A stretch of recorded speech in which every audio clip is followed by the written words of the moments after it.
Well, thank you everybody for tuning in today. This is a book that came out about a year ago, and I've had a chance to talk about it a lot in various places in the United States. But this is the first time I've had a chance to talk about it in this format, so I'm very excited to be here today to talk about my book, Raising the White Flag, How Surrender Defined the American Civil War. And I think one of the places to start might be this image, which was produced by the New York printmaker Currier and Ives. You may be familiar with them. They have a number of Christmas images that still get used today. And they made what I think is probably the first artistic depiction of Lee's surrender to Grant at Appomattox Courthouse. I think it came out only a few days, if not only a little bit over a week after the actual surrender itself. And Currier and Ives depicted the event as many would have envisioned it. The two men are alone. They're seated across the table from one another. Lee is writing the terms of the surrender, and he's got his sword resting between them on the table, while Grant waits for them, his hands outstretched. And they actually made several different versions of this print. We have this one that's a landscape print. This other one here that's a portrait that's in color. And it's a great image. But unfortunately, the illustrators got nearly everything about the event wrong. Lee and Grant did not sit at the same table. They actually sat at two separate tables. The decor of the room looks very different from what the McLean parlor actually looks like. McLean parlor, for instance, does not have olive branch wallpaper. They weren't alone in the room. Lee had an aide with him, and Grant had at least a dozen members of his staff present. Grant actually wrote the original terms of surrender, and Lee made only minor modifications. Despite this picture's gross inaccuracies, though, I think it captures something of surrender's paradoxical nature. These two men appear as equals at the precise moment that they are radically unequal. They mirror each other in this image, but yet they are in some ways radically unequal, and that's their radical inequality that brought them to meet together. At this point, of course, Lee's army was surrounded, it was broken, it was outnumbered. Some of his men had not eaten for days, they could barely march, nevertheless fight. And the image captures none of these inequalities. Indeed, if you didn't know which man was the victor and which was the vanquished, it would be impossible to tell from the image itself. And in this respect, the Currier and Ives lithograph is in really good company. Artistic depictions of Appomattox Courthouse, both those made during the war and thereafter, often create this kind of very strange visual equivalency between those who are surrendering and those who are accepting surrender. And they allow the viewer to sort of figure out what the subtext is. One of my favorites of these is an image made in the 1920s, which is a much more accurate depiction of what the room looked like in terms of the number of people who were there and the kind of layout of the space. Well, the one thing I love about this image, and I use it often in teaching, is that if you didn't know that Lee is the man who lost the war at this point and Grant was the person that won the war, you wouldn't tell that from the picture. Lee looks like he's the victor and Grant looks like he is the subordinate position, when in fact that the opposite is the case. As a historian, one of the things that really interests me about surrender and the reason why I got involved in this project is that surrenders are really anomalous moments in times of war. They are a hiatus from bloodshed and death in favor of negotiation and compromise. They require both warring parties to consider alternatives to fighting to recognize the humanity in their enemy. And they require warring generals to sit across the table from each other, or in this case, from two adjacent tables, at the exact moment when their armies occupy decidedly unequal positions. And unlike war, which only requires an aggressor to begin, surrenders have to have both the victor and the defeated agree not to fight. And the Civil War is a war in which there is a lot of surrender. Surrender is one of these, as the subtitle indicates, one of the defining features of the American Civil War. It begins with a surrender at Fort Sumter, at least the way people conventionally talk about the war, and ends with a series of surrenders at Appomattox Courthouse, but also at Bennett Place, at Citronelle, at Jacksonport, and a number of other locations. And in between Fort Sumter and Appomattox, both Union and Confederate forces surrendered on dozens of occasions. Some of these surrenders are very well known. I'm imagining most people listening to this have heard of them, places like Fort Donelson, Harper's Ferry, and Vicksburg. But as this map indicates, there are dozens of other times, and I only put the major surrenders on this map, in which Union and Confederate armies surrender. And the largest of these surrenders, soldiers numbering in the thousands laid down their arms. But also in nearly every Civil War battle, you found soldiers in a position where they saw choosing not to fight, throwing down their weapons, raising their arms in surrender seemed like the best option. And when taken as a whole, one of the things you find is that 1 out of every 4 Civil War soldiers surrendered at some point. A lot of them at the end of the war, but also really throughout the entire conflict, making it one of the most common experiences that soldiers had. Adding it all up, something on the order of 700,000 soldiers surrendered in the Civil War. About half of them are doing so in the context of large formal surrenders like at Vicksburg or at Appomattox Courthouse.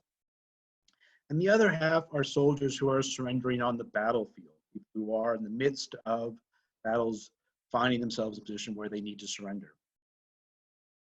And to put these figures into some context, the number of soldiers who surrendered in the Civil War is approximately equal to the number of soldiers who were killed.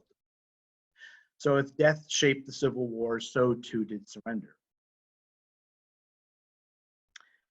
And one of the things that struck me when I started this project was that there's really no other war in American history where surrenders happen so frequently. And indeed, I haven't been able to find a war in all of human history where surrender was such a prominent phenomenon. And yet, surrender in the Civil War seems at odds with a modern national sensibility that abhors surrender.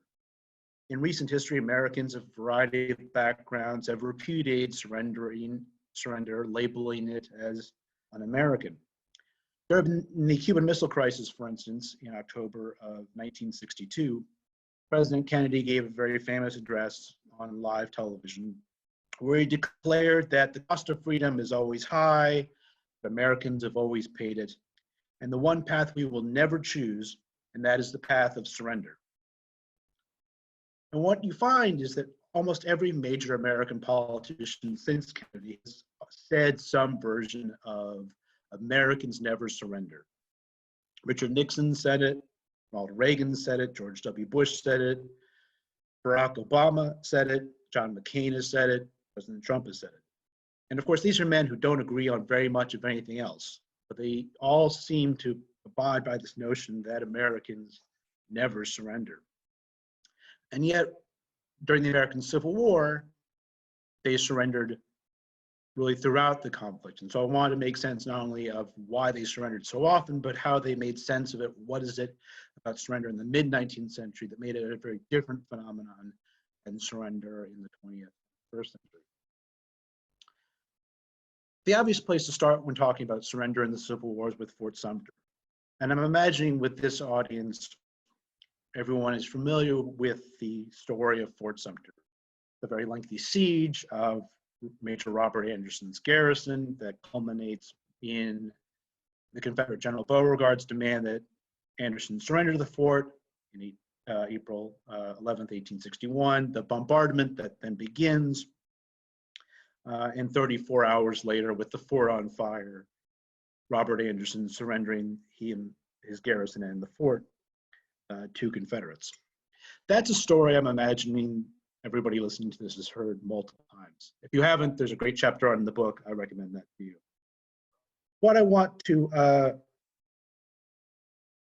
tell you then is 2 things about Fort Sumter that you probably don't know.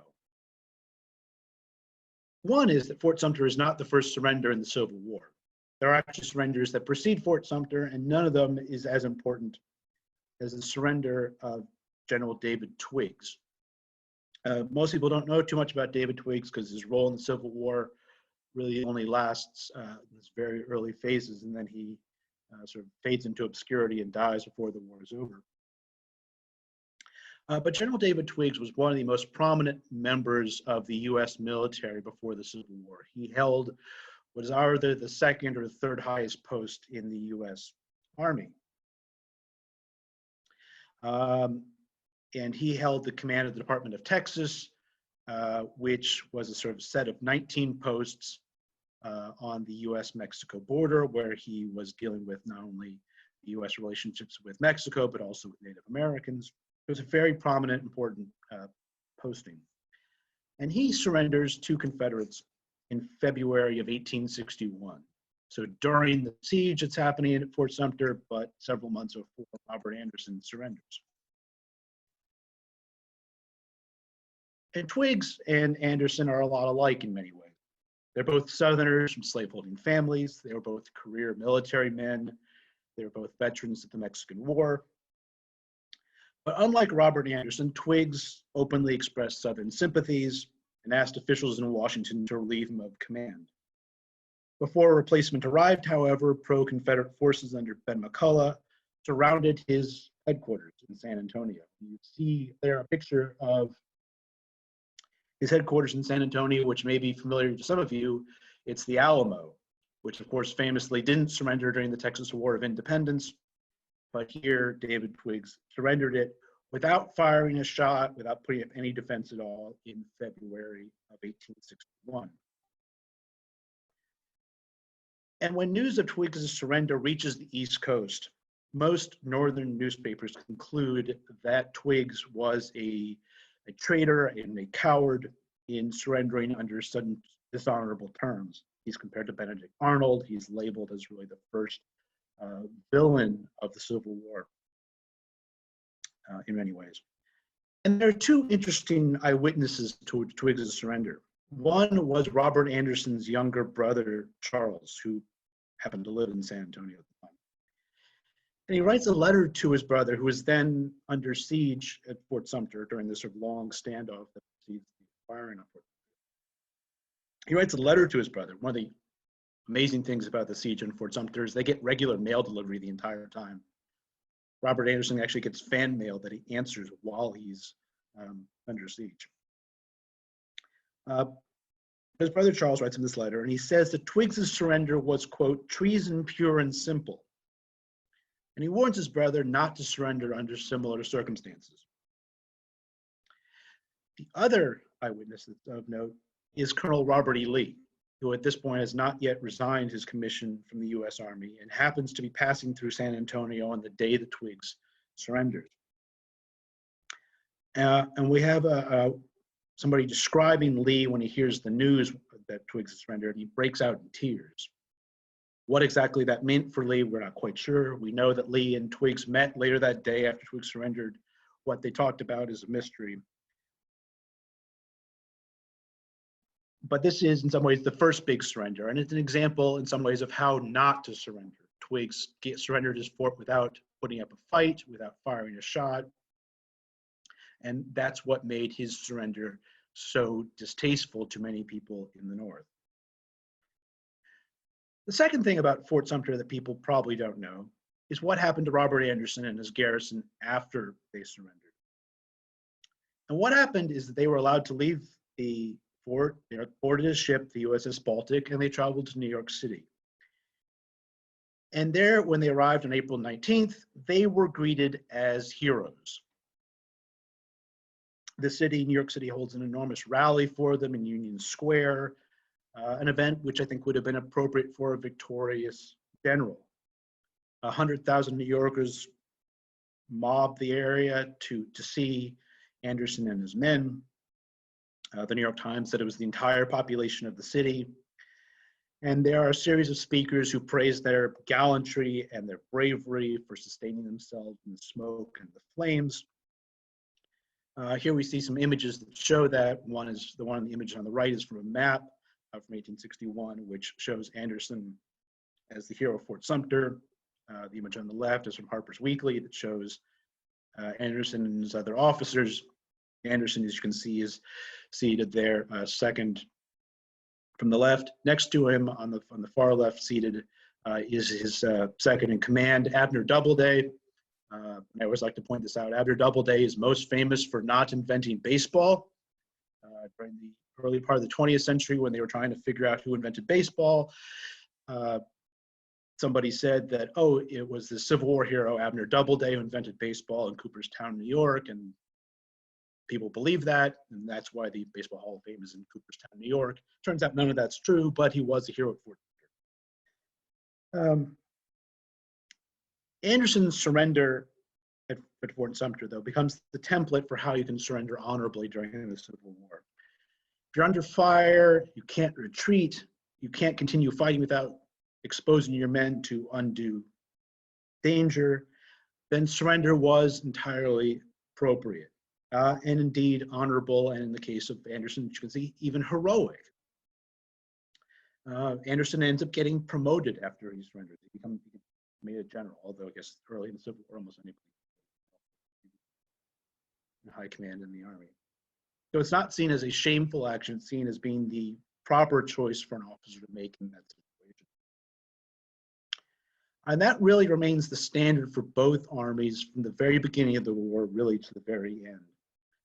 And just to show you this, I'm going to give you an example from really the very end of the war. Here's a picture, by the way, of the crowd at Major Anderson's event in New York City.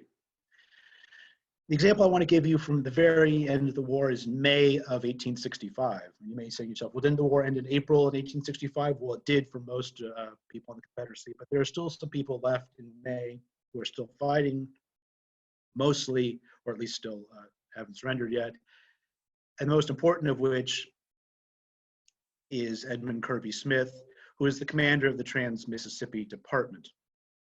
So he controls Texas, a little bit of Arkansas, a little bit of Louisiana, but he is sort of the last major commander standing.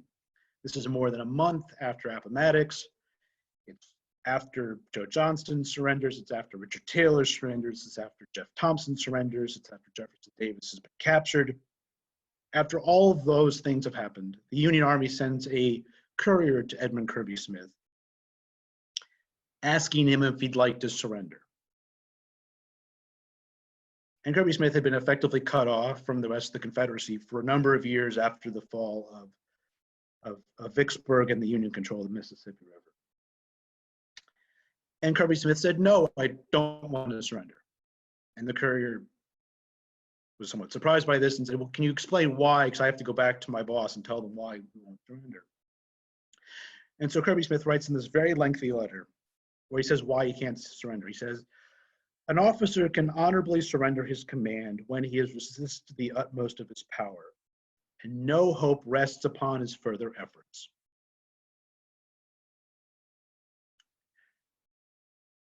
What Kirby Smith is saying there is he's saying, I can't surrender yet because you haven't attacked me yet. It would be dishonorable for me to surrender until such a time as that's the only choice left to me. But because you haven't attacked me yet, I haven't yet met the threshold that had been established at Fort Sumter at the beginning of the war. Now, Kirby Smith's under no illusions that were he to be attacked, that he could win. He's under no illusions that the Confederacy would rise again. But he has a clear understanding of when surrender is appropriate and when it's not. And he doesn't want to be like David Twiggs, surrendering prematurely. He wants to surrender when and if that proper set of thresholds are met. Nearly all of the surrenders that happened in the Civil War do meet that threshold and are seen as honorable by participants on both sides. There are a handful of cases, though, and I talk about this in great detail in the book, about those cases where people surrender prematurely. And probably the most famous surrender that happens prematurely and is seen as dishonorable as a consequence is the surrender at Harper's Ferry in 1862. This is the largest Union surrender in the entire war. This is, of course, part of the Maryland campaign in 1862 leading up to Antietam.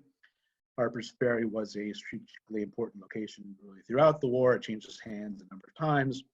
At this point, it's under the command of Dixon Miles, who is a career soldier, but his main distinguishing feature over a very long career is he managed somehow not to get kicked out of the Army despite being grossly incompetent for most of it. And he allows Stonewall Jackson to put Harper's Ferry under siege, but really before the fighting even really starts, he decides to surrender the town to Stonewall Jackson's men. Dixon Miles, luckily or unluckily for him, depending on the way you want to think about it, doesn't live to hear how roundly he gets criticized for his actions, because as soon as he raises the white flag to surrender, a cannon shell hits him in the leg and he bleeds to death on the field. But he is seen as being he's villainized in Congress, he's villainized in the press for surrendering prematurely. But he in some ways is the exception, because the vast majority of people, as I said, who surrendered are seen as doing so honorably and in some ways heroically. Approximately half the soldiers who surrendered during the war are surrendered by their commanding officer. The other half, though, are soldiers who are choosing to surrender in the midst of battle, throwing down their guns, raising their hands, or raising a white flag, yelling, "I surrender," before being taken prisoner. And one of the things that really interested me about the people who surrender on the battlefield is this is really one of the few times where soldiers get to choose what it is they're doing in the context of battle. They are, after all, told when to march, when to fight, when to fire, who to fire at. But choosing to surrender was really a choice that a soldier got to make for themselves.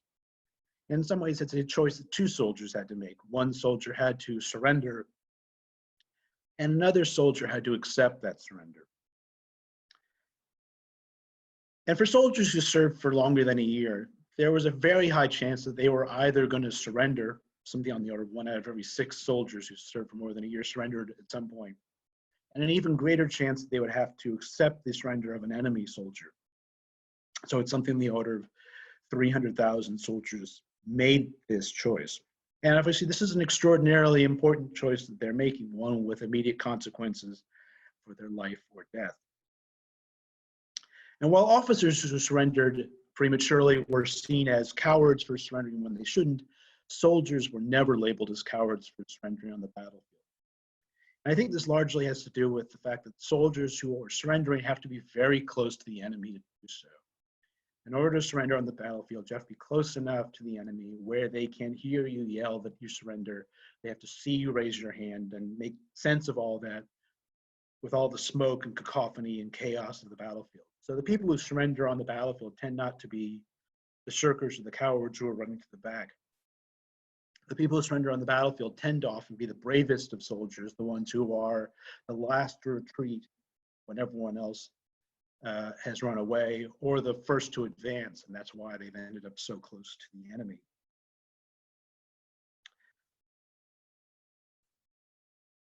And choosing and deciding whether to surrender or not on the battlefield, soldiers thought a lot about what life as a POW would be like, what life would be like after they surrendered.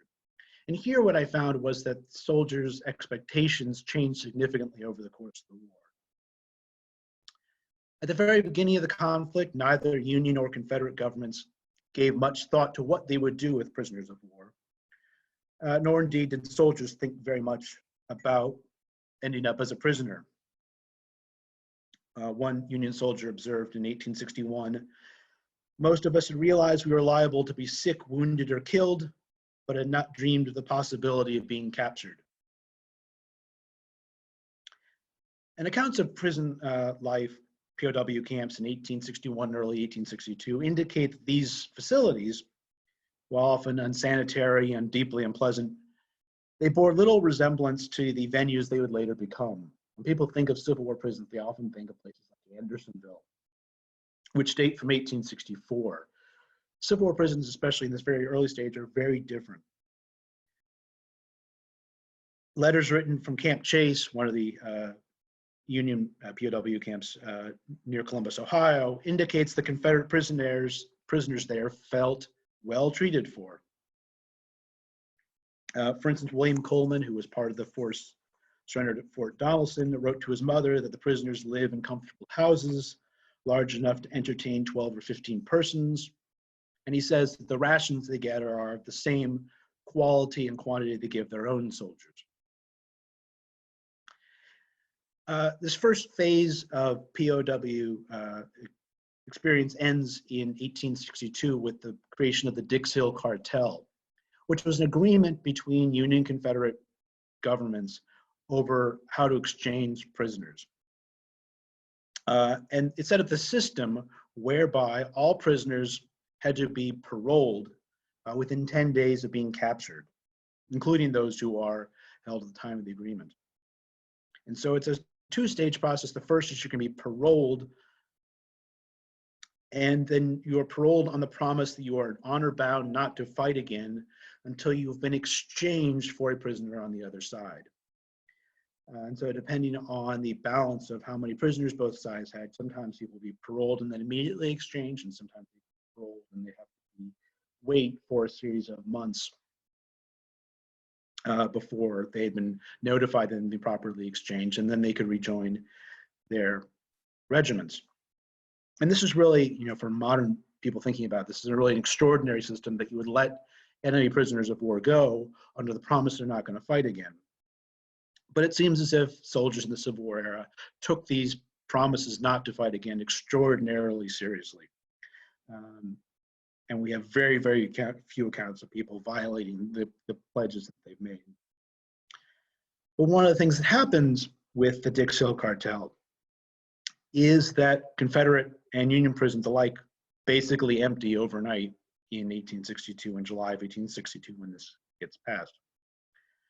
Few soldiers benefited more from the Dix Hill Cartel's provisions than Confederate Alexander Hunter, and this is Hunter here on the screen on the left.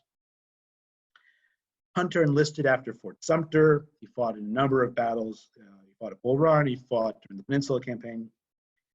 And near the end of the 7 days, his regiment found itself outnumbered and broke into a fairly chaotic retreat. He hides in a ditch with a few other soldiers. And when the Union line approaches, Hunter and his colleagues yell, "Billy Yank, we surrender," and he's taken prisoner. And Hunter describes being very well treated as a prisoner. He says that they were given rations of crackers, coffee, and sugar and meat of good quality and fair quantity. And he's put on a steamboat then up to a prison in Boston Harbor at Fort Warren. And Hunter says that his conditions there at Fort Warren were actually quite good. He says that certainly no prisoners of war have been ever treated so luxuriously before. Breakfast consisted of coffee, fresh loaf bread, mess beef, hominy, broiled eggs, and ham. And that 3 weeks of such fare had transformed the hungry, gaunt crowd that had surrendered into, in his words, well-dressed, lazy men sauntering about the fort. And he's in prison in Fort Warren when the Dix Hill Cartel takes effect. And then he is immediately returned to his regiment. And he writes in his diary, "Well, of course, we were glad to go and yet sorry, because after all, he's getting probably better food at Fort Warren than he's going to get back with his regiment." And he describes it later. He says, "The federal government had treated us royally, and our captivity was but a summer jaunt north, an ocean voyage, and several weeks' guest at a watering place." He rejoins his regiment in time to fight at 2nd Manassas and participate in Lee's march into Maryland. He's on the extreme Confederate right at Antietam, and his regiment takes heavy casualties, and he surrenders a second time. And his second captivity proves even shorter than the first. He's paroled 2 days after Antietam. He's given full rations. He's allowed to return home. After a few weeks with his family, he is notified that he's been exchanged, and he returns to service in time to participate in the defense of Fredericksburg. So within 80 days, Hunter had surrendered twice. And his quick return to arms after each episode, I think, indicates not only the efficiency of the Dix Hill Cartel, this prisoner exchange agreement, but really how mild his treatment was as a prisoner. The Dix Hill Cartel lasted for a little bit more than a year before it starts to break down. It breaks down starting in the mid-1863, and really by 1864, it has completely collapsed. And there's two factors that really lead to the collapse of the Dix Hill cartel. The first is that both sides accuse the other of manipulating the system, claiming that they were owed more soldiers in exchange than the other side thought, so there were accounting issues. But the second reason, and the more important reason really, why it collapsed is because of the introduction of African American soldiers. When the Union Army starts to enlist African Americans in large numbers, the Confederate government says they do not consider them to be legitimate soldiers and would not be treated as legitimate soldiers if captured on the battlefield. The official Confederate policy was that captured African Americans in uniform would be returned to a state of slavery, whether they were runaway slaves or not. In practice, though, the Confederate policy on captured African Americans is that they'd be executed on the battlefield or shortly thereafter. And in response to this, when the Confederacy says that they're not going to treat all Union soldiers the same, were they to be captured on the battlefield, the Union government says, if you don't treat all of our soldiers the same, you're not abiding by the terms of our agreement, and the agreement is off. And so by 1864, the system of parole and exchange really is dead. And prisoners of war then are going to stay in prison until exchange is reopened. And there's always rumors going around prisons during this point that exchange is going to be reopened. It doesn't, unfortunately, for them until the final months of the war.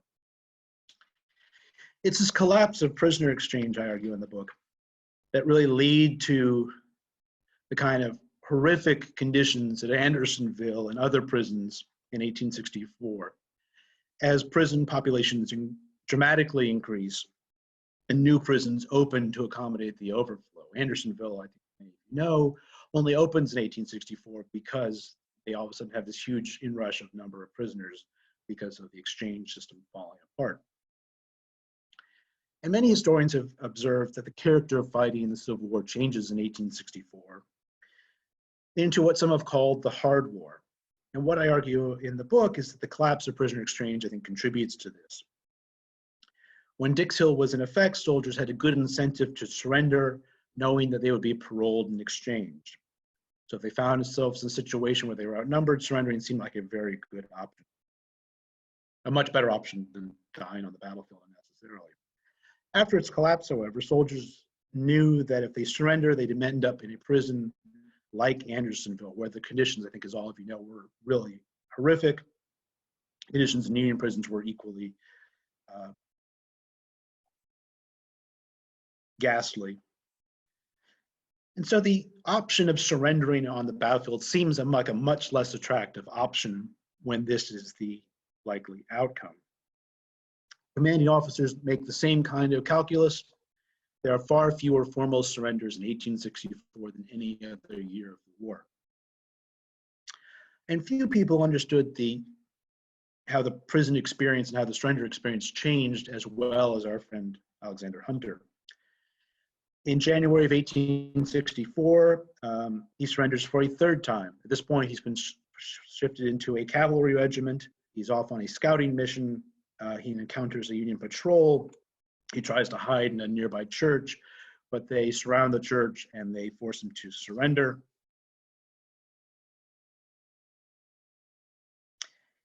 And now he's in a situation where he is surrendering without the possibility of being paroled. And he quickly grows very despondent in prison. He writes, "It was a bitter thing to look forward to, that of being caged like so many wild beasts." And he really recognized that surrender now for his third time was very different than the first two times he surrendered. For Northerner and Southerner alike, he wrote, "Dragging out of prison life was grievous enough to bear. Many held death a preferable fate." And he ends up spending most of the rest of the war in prison. For some combatants in the Civil War, I argue in the book, surrender was never really an option, and really the entire war looked like the hard war you see in 1864. Because the enemy did not recognize them as legitimate soldiers, African Americans, Southern Unionists, and guerrillas largely didn't have the option to surrender that other soldiers did.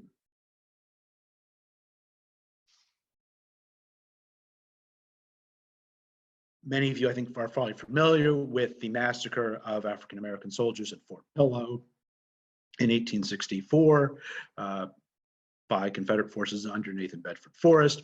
But this is really only one of many cases in which Black soldiers were not allowed to surrender. And knowing that Confederates would not accept their surrender prompted African Americans to fight that much more fiercely. One USCT officer noted that the men under his command fight like bloodhounds and never surrender. And some Black soldiers concluded that if Confederates would not accept their surrender, they were under no obligation to accept the surrenders of Confederate soldiers. We are outlawed, one wrote, and therefore not bound by the rules of regular warfare. So they're saying essentially, if we don't have the option to surrender ourselves, we're not going to let anybody else surrender. And a similar dynamic plays out for Southern Unionists and guerrillas. Southern Unionists are often seen by Confederate soldiers as being traitors to the South, and so they're often not allowed to surrender. Guerrillas, most of whom are fighting for the Confederacy, are viewed by the Union government as being not legitimate soldiers and therefore not given the option of surrendering. And that changes the way in which they're going to fight. Surrender obviously plays a huge role in the end of the Civil War. And I could probably talk for hours about the ways in which surrender shaped the final months of the conflict. But I thought I'd finish with talking about some of the ways in which surrender in a broad way shaped the war's conclusion and its aftermath. The first is that starting in early 1865, the Lincoln administration saw surrender as the way to end the war quickly and with the least amount of bloodshed. Once it becomes clear that the Union's going to win the war, the Lincoln administration is trying to find a way to end the war with the least amount of loss of life on both sides. And they thought if they offered generous terms of surrender, that would entice Confederates to lay down weapons and to stop the bloodshed. And so Lincoln, when he meets with his generals, when he meets with Grant, when he meets with Sherman, when he meets with other officers, he tells them to offer very generous terms. Confederate soldiers would be allowed, given immediate paroles, and they're going to be allowed to return home. They're going to be given rations, and in some cases, they're given transportation.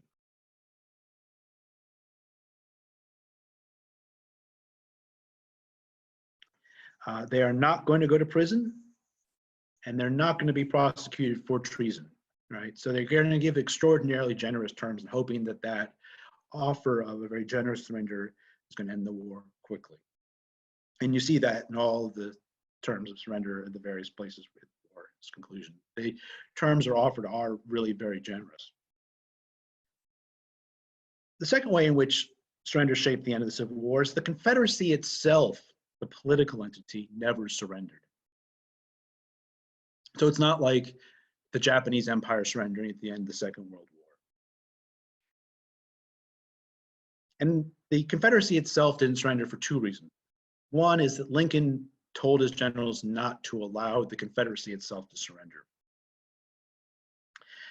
And Lincoln's rationale for this was that from the very beginning of the war, Lincoln's position was that secession was unconstitutional and the Confederacy itself was illegal and something of a fiction.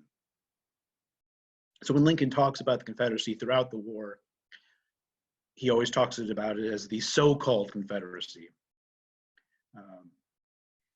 And the Lincoln administration really bends over backwards throughout the war to try to prevent any kind of political recognition of the Confederacy as a legitimate government. One of the things Lincoln's worried about at the end of the war is if they recognize a Confederate surrender at the end of the war, if they allow Jefferson Davis to surrender, that would legitimize Jefferson Davis as a political leader, even in the moments of the Confederacy's death. Because if the Confederacy dies, that implies the Confederacy was once alive. So Lincoln is very clear that military surrenders are okay, surrenders of armies are okay, surrenders of soldiers are okay, surrenders of generals are okay, but the political surrenders are not. Jefferson Davis, in this ironic way, actually agrees with Lincoln, but for very different reasons. As the Confederacy is collapsing, there are a number of his aides who urge Jefferson Davis to surrender. And Jefferson Davis says, no, I don't think that's a good idea, and anyway, I don't think I have the power to do so. Jefferson Davis argues that he says, look, I have an enormous amount of power given to me by the Confederate Constitution as president, but I do not have power to effectively commit suicide for this government. I have to keep on fulfilling the terms of my office as long as I can, and surrender is not one of those choices that's available to me. So in this way, an interesting way, both Lincoln and Davis agreed the Confederacy itself can't surrender. So what you have instead of one large surrender is a number of small surrenders, starting with Appomattox Courthouse and continuing for weeks and months thereafter. My third point I'd like to make about the way in which surrender shaped the end of the war is that in each of the 5 major Confederate surrenders at the end of the war, and a number of smaller ones you can see on the map, they each unfolded slightly differently. And it's tempting to look at them and say, oh, well, all of these are Appomattox Courthouse repeated over and over again over the following weeks. But if you look at them individually, they actually each unfold differently depending upon the disposition of the officers, the relative strengths of the forces involved, and the broader political context. And just to give you an example, I'll point out the surrender of Confederate forces at Bennett Place, which is near Durham, North Carolina today, Durham Station then, which happens a few weeks after Appomattox Courthouse. It's often sort of seen as a sequel, but in some ways the situation is very different. Grant, going into Appomattox Courthouse, knows precisely what his president wants him to do. After all, he's talked with Lincoln. He knows exactly what the federal government wants him to do at negotiations. Sherman, on the other hand, when Sherman goes to meet with Johnston at Bennett Place, does not know what the president wants him to do because he finds out the morning he's going to go meet with Johnston that President Lincoln has been assassinated and a new president has taken office, Andrew Johnson, whom he doesn't know and doesn't know what Johnson wants him to do. This then shapes the outcome of the negotiations they have at Bennett Place. Another ways in which the two are different is that Lee's army was surrounded at Appomattox Courthouse and Johnston's army is not surrounded at Bennett Place, surrounded at Bennett Place. And Johnston points this out to Sherman. He says, look, Lee's army was surrounded, my army is not. My army can retreat further west if it wants to, and therefore I deserve better terms than what Lee received. And if you sort of take apart these other surrenders that happen after Bennett Place, you find a similar kind of dynamic playing out where they each tell a slightly different story, even if the outcome is similar. The fourth point I'd like to make about surrender at the end of the war is that many of the participants in these surrenders are drawing upon prior experience with surrender when it comes to the war's conclusion. Grant, for instance, had secured the surrenders at Fort Donelson and Vicksburg before he gets to Appomattox Courthouse. And indeed, in fact, his role in those surrenders as the victor is really what promoted him to being the head of the Union Army. And with his, if you look at Grant's officers, lots of them had also been involved in surrenders, either people who've been involved in the accepting of an enemy surrender or surrendering themselves. 1 out of every 5 of Lee's soldiers had previously surrendered. So when they receive their paroles at Appomattox Courthouse, they know precisely what it means. They are drawing upon this experiences of what surrender means and what surrender looks like from prior experiences in the war. The fifth and sort of final point I want to make about the way in which surrender shapes the end of the war is that most Confederates were very happy ultimately to be able to lay down their arms and return home. They were, after all, given very generous terms. They were allowed to maintain as much of their honor as they could in defeat. But in each of these surrenders, there's a small fraction of Confederate soldiers who refused to accept surrender or refused to accept their commander's decision to surrender and left hoping to join another Confederate army. At Appomattox Courthouse, there were some soldiers from Lee's army who left, who wanted to join Johnston's army. At Bennett Place, there were some who left to try to fight to join Taylor's army or Forrest's army or Kirby Smith's army out in the West.